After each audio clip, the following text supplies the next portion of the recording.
Complutense de Madrid. La UNAM le reconoce con el premio Pride nivel D y el Sistema Nacional de Investigadores lo reconoce como investigador nacional nivel 3. Su amplia experiencia profesional le ha permitido ocupar, entre otros, a estos títulos: miembro del Colegio Nacional. También me gustaría mencionar que el doctor recibió un reconocimiento por trayectoria profesional en el Derecho aplicado a la salud por la Secretaría de Salud México en octubre del 2003. Gracias, doctor, por estar aquí. Bueno, nada más mientras pasa, doctor, no estoy autorizada para hacerlo, pero su currículum es de 200 hojas. Y luego traíamos, y la doctora Andrea Teresita hizo el esfuerzo de hacerlo en 2 hojas, pero la verdad que él nos pidió solamente 2 líneas. Doctor, muchísimas gracias por estar con nosotros.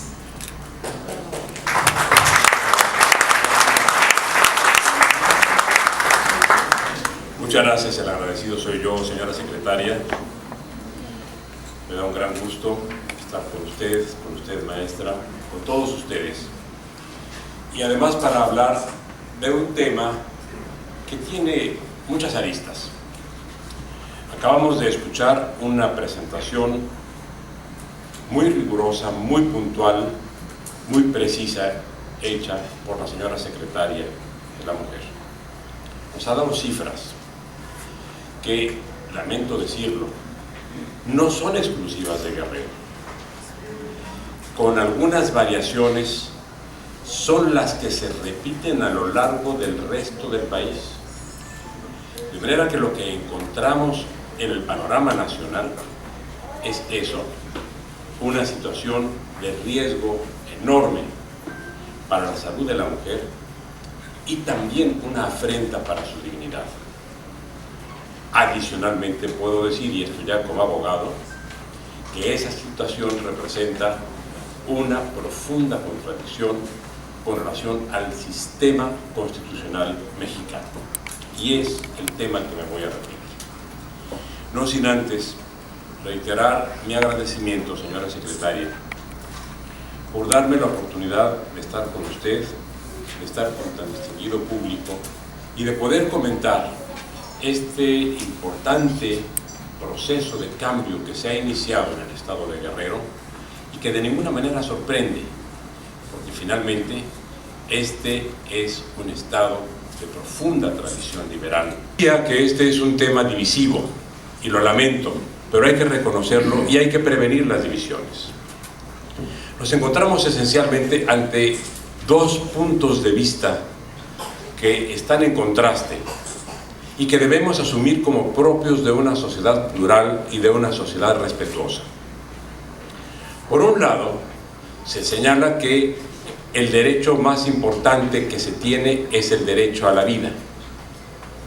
Por otro lado, lo que se plantea es que el derecho más importante, y esa ya es una posición subjetiva, es el derecho a la libertad. Porque con libertad se defiende la vida, pero con la sola vida no se garantiza la libertad. Los esclavos viven, pero no precisamente bien. Ahora bien, hay otro factor que también debe ser reconocido y debe ser claramente percibido y entendido: el derecho que tiene cada quien a sus convicciones y a expresar con libertad lo que corresponde a sus convicciones. Quienes consideren que lo más importante en su vida es justamente eso, el derecho a la vida, están en su derecho de practicarlo. Lo que no están es en su derecho de imponerlo a quienes también quieren libertad. Quienes, por el contrario, quieren tener espacios de libertad, lo que buscan no es imponer su criterio a los demás. Con establecer la descriminalización del aborto durante las 12 primeras semanas del embarazo, no se está imponiendo a nadie la obligación de abortar, pero quienes se oponen sí le están imponiendo a todas la obligación de la maternidad. Y la maternidad como una decisión impuesta por el Estado, como lo que lamentablemente estamos viendo en 18 entidades federativas, como lo que se está fraguando ahora en el estado de Nuevo León, donde justamente lo que se quiere es establecer la obligación de la maternidad, es la contradicción mayor que se puede dar en un estado de libertades. Y es la contradicción mayor que se puede dar en un estado que se ha reconocido constitucionalmente como una república laica. El país ha seguido evolucionando y la Constitución también. Y hace un par de años fue reformada para establecer en el artículo 40 que México, además de ser una república federal y democrática, es asimismo laica. Yo advierto y me congratulo de haber escuchado así de parte de la señora secretaria una expresión de concordia en la que está invitando simplemente a que se analice, se debata y se decida con relación a un aspecto fundamental que es la salud de la mujer y por supuesto también su libertad y su dignidad. Pero eso no va en agravio de ninguna. Nadie se puede sentir incómoda porque se esté buscando la defensa de la salud, sino del 100%, porque muchas no necesitan que se luche por ellas porque ya tienen sus derechos garantizados, sí de aquellas que no tienen los accesos necesarios a los servicios de salud. Pero entre las preguntas que me hizo un representante de la prensa es que cómo se puede aspirar a garantizar un derecho si no se cuenta con suficiente infraestructura hospitalaria. Y debo reconocer ante ustedes que en los 40 años que tengo como profesor universitario, o casi, y en los 69 de vida, nunca me había ocurrido que alguien me preguntara que un derecho estaba sujeto a la capacidad instalada de una institución. Es como si se dijera que no se podía dar educación, el derecho a la educación a los niños porque cuando se dio ese derecho no había aulas suficientes, y se hubiera dicho nada de educación.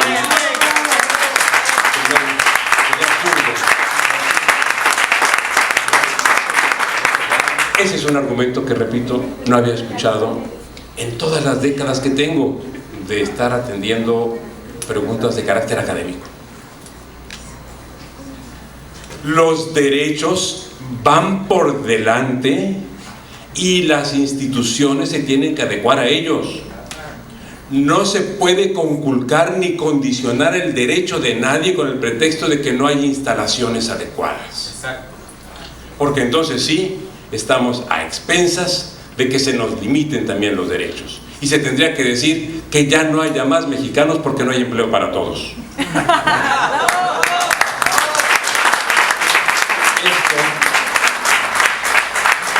Esto, amigas, amigos, es lo que nos está ocurriendo en el país cuando estamos alcanzando los argumentos extremos.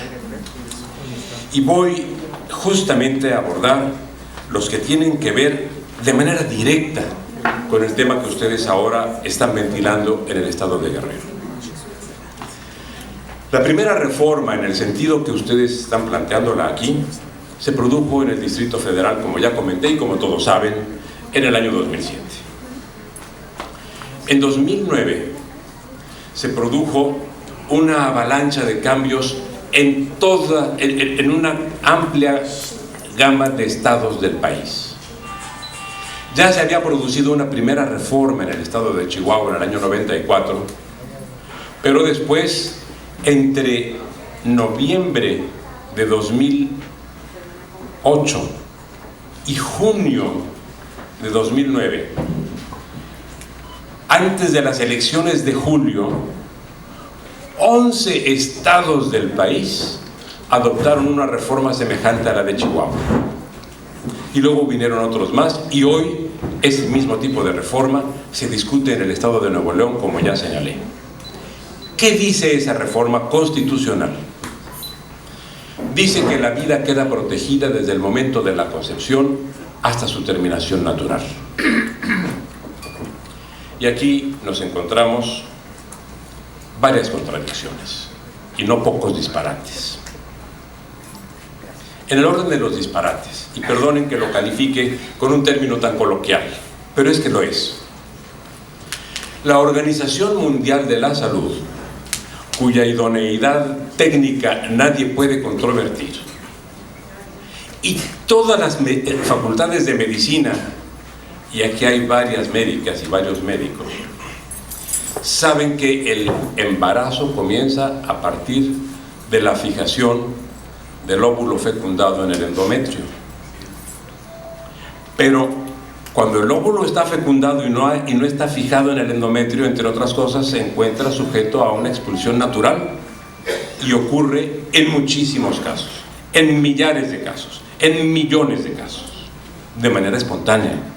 Solo uno de esos óvulos en algún momento se fija y comienza el embarazo.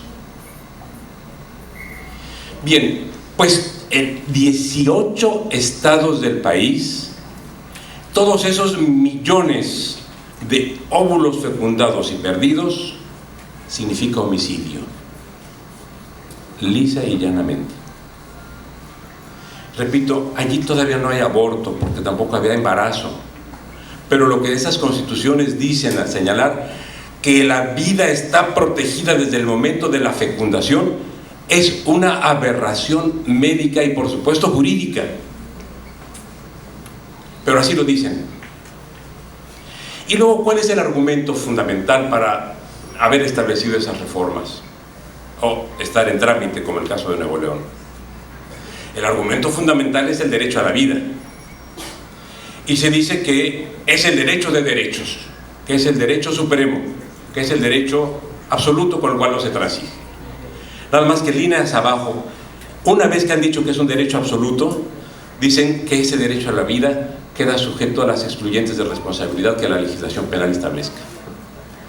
¿Es algo absoluto aquello que están diciendo ellos mismos que es relativo? ¿No hay una contradicción jurídica? Por supuesto que la hay. Y todo el mundo lo sabe. Y así ha existido en la legislación penal mexicana desde hace décadas. ¿Qué significa entonces? Que se trata de una afirmación dogmática sin fundamento biológico y sin fundamento jurídico. Y lo que nosotros queremos es lo contrario. Cuando digo nosotros, es la mayoría de los mexicanos, de todos los credos y aún los que no tienen credo. Lo que queremos es que todos podamos vivir con igualdad de derechos, sobre todo cuando esos derechos se traducen no solo en defensa de la dignidad, sino adicionalmente en defensa de la salud. Ahora, en su nivel extremo, esas reformas que se han hecho en 18 estados significan un agravamiento sin paralelo de lo que hoy conocemos como justicia penal. ¿Y por qué digo sin paralelo? Quiero decir a ustedes que cuando se comenzó a dar esa avalancha de reformas, también tuve el privilegio de ser invitado a algunos de los estados donde se discutían, y en algunos, en mi tierra, por ejemplo, yo soy de Sinaloa, por fortuna se pudo parar esa reforma constitucional. En otros se aprobó en primera lectura y luego se dejó, como Veracruz. En otros, infortunadamente, el proceso siguió adelante. Pero, ¿cuáles eran las implicaciones? Y lo son, y están a la vista de todos. Cuando la Constitución de un Estado establece la protección de la vida desde el momento de la fecundación hasta su terminación natural y reputa como nacidos a todos los óvulos fecundados, lo que ocurre es que cuando se produce el aborto, lo que se está dando ya no es aborto, ya se llama homicidio, porque se está privando de la vida a una persona que ya se consideraba nacida para todos los efectos legales. Y cuando se mata a un nacido, ya no se está abortando un embrión, se está asesinando a una persona. La media en cuanto a la penalidad impuesta por aborto en el país anda, si no estoy equivocado, en los 4 años. Hay estados donde se sanciona con 1 año más o 2, o donde se sanciona con menos penalidad que esa. Digamos, la media es 4 años. La media internacional está también en 4 años. Pero eso es para el aborto. Pero ya cuando en 18 estados del país se modifica la Constitución en los términos que les acabo de decir, ya no se trata de aborto, ya se trata de homicidio. Y entonces el mismo hecho, esto es, la expulsión del embrión, en unos estados se sanciona con 4 años y en otros estados se sanciona con 30 años. Porque además es homicidio calificado. Porque efectivamente la superioridad que tiene la madre sobre el producto del embarazo es total. Entonces, ¿qué se da? La indefensión de la persona afectada, la premeditación de la persona que toma la decisión y la ventaja clarísima que tiene con relación al afectado. Entonces es homicidio calificado. Y saben ustedes una cosa, que no me lo creyeron, pero en este momento en el país hay muchas mujeres que abortaron y están siendo procesadas y algunas ya sentenciadas a 20, 25 y 30 años de prisión. Esa es la barbaridad a la que hemos llegado. Ha habido un retroceso mayúsculo. O sea, no solo se ha dejado, se ha impedido que siga lo que ya existía aún en esos estados, sino que se ha agravado, casi decuplicado la sanción para la mujer que aborta. Ahora, si vamos más adelante, encontraremos que también se limitan otros derechos de la mujer. Son muchísimas, y alguna vez me explicaban las razones epidemiológicas de que haya aumentado la frecuencia de inseminación artificial, porque me explicaban algunos expertos, a lo mejor estoy equivocado, pero lo transmito como se me dijo, que las condiciones de estrés, las condiciones de tensión, las condiciones de agobio por el trabajo, muchos elementos han hecho que muchas mujeres tengan problemas para embarazarse. Y por lo mismo, la tasa de embarazos como resultado de inseminación artificial ha aumentado. Bueno, pues debo decir a ustedes que en esos estados donde se ha hecho esa prohibición, esa inseminación artificial también es delito, porque no solo se fecunda un óvulo, se fecundan varios y solo se implanta aquel que se considera por razones técnico-médicas el adecuado. Los demás se desechan. Todos esos otros óvulos fecundados y desechados son personas muertas en 18 estados del país. Fíjense ustedes, y se los digo, porque fue una reacción la del año 2008-2009 frente a la reforma de 2007 en la Ciudad de México. Esto es lo que hay que evitar, la polarización, y hay que convencer por las buenas razones, como se está haciendo, según escuché las palabras de la señora secretaria de la Mujer, entre ustedes. Otro aspecto que ya se puede demostrar también, además de los números que acabamos de escuchar con relación a los abortos y a su implicación en la salud, son los números de la Ciudad de México. Se dijo que se iba a disparar exponencialmente el número de abortos, y esto después de 7 años se puede demostrar que es falso. Y el aumento, que sí lo ha habido, obedece fundamentalmente a un aumento estadístico, porque muchísimos abortos que se llevaban a cabo de manera clandestina hoy son identificados estadísticamente. Y también se debe a otro fenómeno. Es la única entidad en toda la República donde se puede llevar aborto dentro de las 12 primeras semanas sin delito. De manera que entre la movilización estadística por la declaración que antes no se hacía y el arribo de quienes buscan un servicio médico seguro, porque van de estados donde no lo tienen y no lo tienen hasta este momento en ningún otro lugar de la República, ha hecho que aumente. Pero ese aumento no llega ni siquiera al 100% de lo que se tenía, es mucho menor. De manera que es falsa esa prevención de que se va a multiplicar el número de abortos. Esto rigurosamente no es cierto. Ahora bien, ¿cuál es la situación actual? Y terminaré en 5 minutos más para dar lugar, si la señora secretaria y ustedes maestros están de acuerdo, que hay algunas preguntas. ¿Qué ocurrió cuando se produjo esta reforma en la Ciudad de México y fue impugnada nada menos que por el presidente de la Comisión Nacional de los Derechos Humanos y también por el Procurador General de la República, nuestro ahora embajador en Washington? Debo decir, en reconocimiento a la verdad, que la acción de inconstitucionalidad de la Procuraduría contenía muchos elementos erróneos, como lo demostró la Corte, pero por lo menos estaba más contenido en lo técnico. En cambio, la de la Comisión de Derechos Humanos lindaba en lo irrisorio.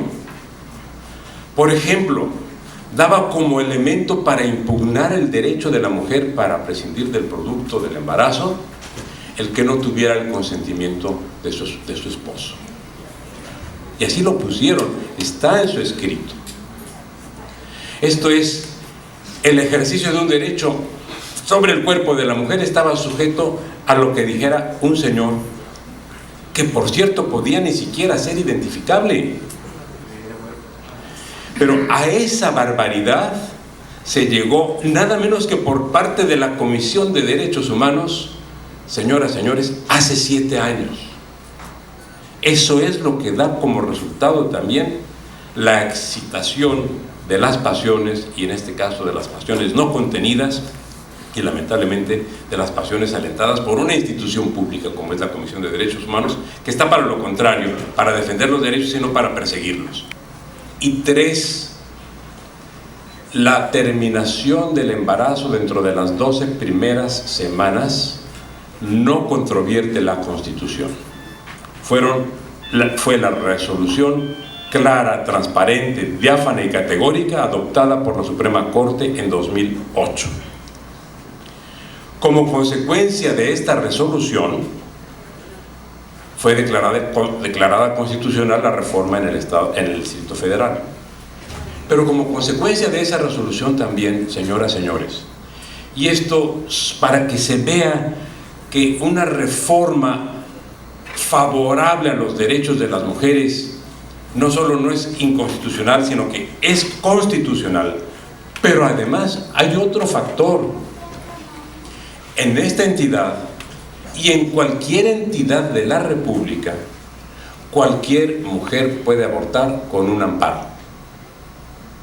Porque si hay una mujer que vaya a un centro de salud con la decisión de dar por terminado anticipadamente el embarazo dentro de las 12 primeras semanas y se le niega el servicio, todo lo que tiene que hacer es pedir que la negativa se le dé por escrito o ante testigos para poder acreditar esa negativa ante un juez de distrito. Y el juez de distrito tiene que darle en ese momento un amparo, porque el juez de distrito no puede resolver de manera distinta a como ya resolvió la Corte. ¿Y por qué esto? Porque resulta que también hace un par de años fue reformada la Constitución, y voy a terminar con esto, que creo que vale la pena que se tenga presente. En todo el primer capítulo de nuestra Constitución, antes se llamaba de las garantías individuales, así se venía llamando desde 1857. El término era erróneo. En derecho distinguimos entre el derecho subjetivo, o sea, la atribución de la cual somos titulares las personas, y la garantía de ese derecho, o sea, el instrumento jurídico a través del cual podemos hacer efectivo ese derecho.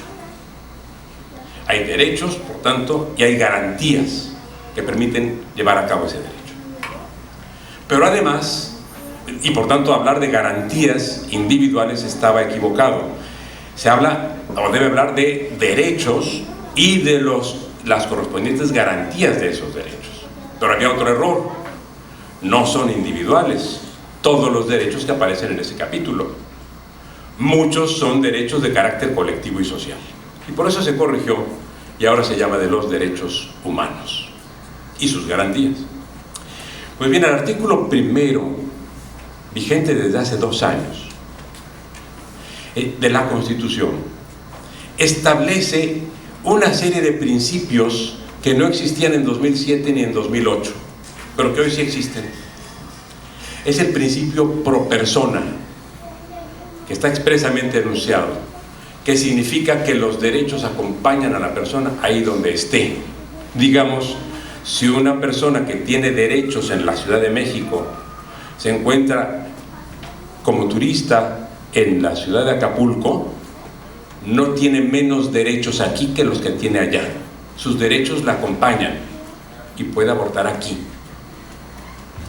Pero hay otro principio, que es el de universalidad. Los derechos más importantes o más altos alcanzados por unos son universalizables, son compartidos por todos, porque también resulta que hay el derecho a la igualdad en la propia Constitución, y no se podría pensar que haya derechos que están reservados solo para los habitantes del Distrito Federal y que el resto de los habitantes del país no tenga esos derechos. El principio de universalidad que establece la Constitución lo permite. Y tercer principio aplicable, el principio de progresividad. No todos los derechos humanos tienen que estar en la Constitución. Pueden estar también en las leyes o pueden estar en los reglamentos. Todo lo que signifique un avance, o sea, una progresión de los derechos humanos, es vinculante para las autoridades. Y entonces nos encontramos con que en este momento, en cualquier lugar del país, cualquier mujer que lo requiera puede hacer válidos los derechos que tienen las mujeres del Distrito Federal. Que piensa de que el Congreso local se abriera las puertas del recinto a grupos religiosos para rezar frente al auditorio Sentimientos de la Nación. Bueno, pues no pienso nada porque no tenía idea de que esto se hubiera llevado a cabo en algún lugar. Bueno, me lo voy a llevar como un ejemplo de lo que es la violación del Estado laico que establece la Constitución de la República. Hemos sabido en los medios de quien en este momento promueve esta iniciativa, se mujer, la Secretaría de la Mujer, y se le debe de condenar y hasta con la cárcel deba de pagar. ¡Ah, caramba! Bueno, yo creo que todos tenemos que ser tolerantes con las preguntas y que todo el mundo tiene derecho a expresar sus opiniones. Pero esto era lo que se hacía en la época de la Inquisición. Efectivamente, se encarcelaba a quienes pensaban de manera distinta. Y yo creo que eso ya ni los viejos inquisidores lo defenderían en este momento. ¿Existe en la legislación mexicana alguna norma que sancione al que promueve la despenalización del aborto? Miren, sería equivalente a decir prohibido pensar. Y no existe en la Constitución. Es más, en este momento no existe en la Constitución de ningún país.